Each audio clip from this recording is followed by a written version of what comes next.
பாம்பன் புதிய மற்றும் பழைய ரயில் பாலங்கள் கடந்த 50 நாட்களுக்கு மேலாக திறக்கப்படாமல் இருந்த நிலையில் இன்று இரு பாலங்களும் திறக்கப்பட்டு கப்பல்கள் கடந்து சென்றன.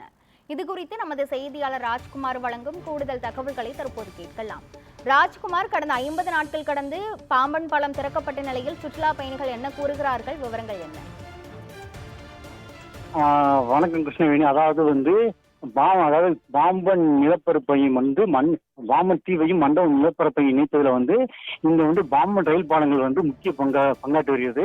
இதனால கடந்த பழைய அதாவது பாம்பன் பழைய பாலம் 100 ஆண்டுகளை கடந்து விட்ட நிலையில அது தொழில்நுட்ப கோளாறு காரணமாக அது இயக்கப்படாமல் புதிதாக பாலம் கட்டப்பட்டு திறப்பு விழா கண்டது. அதனைத் தொடர்ந்து புதிய ரயில் பாலத்தில் ரயில் போக்குவரத்து தொடர்ச்சியாக தொடங்கப்பட்டது. அதனைத் தொடர்ந்து இந்த தூக்குப்பாளையம் வழியாகத்தான் பல்வேறு மீன்பிடி படகுகள் மற்றும் கப்பல்கள் பல்வேறு ஒரு பகுதியிலிருந்து மற்றொரு பகுதிகளுக்கு செல்வது வழக்கமாக இருந்து வருகிறது.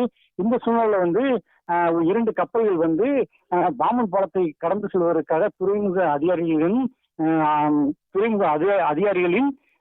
அனுமதிக்காக காத்திருந்தது.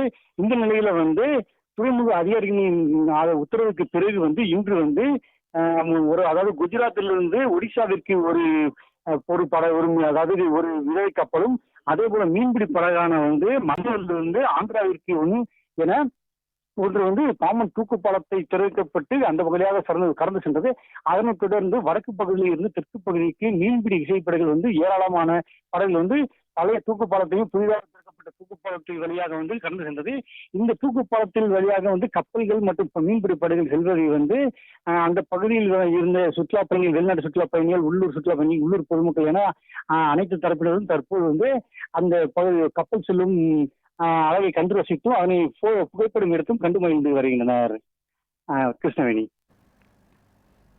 கடந்த 50 நாட்களுக்கு பிறகு பாம்பன் புதிய ரயில் பாலம் மற்றும் பழைய ரயில் பாலங்கள் இன்று திறக்கப்பட்டிருப்பதால் சுற்றுலா பயணிகள் மகிழ்ச்சி அடைந்து உள்ளனர். இது குறித்த முழுமையான விவரங்களை வழங்கியதற்கு நன்றி ராஜகுமார்.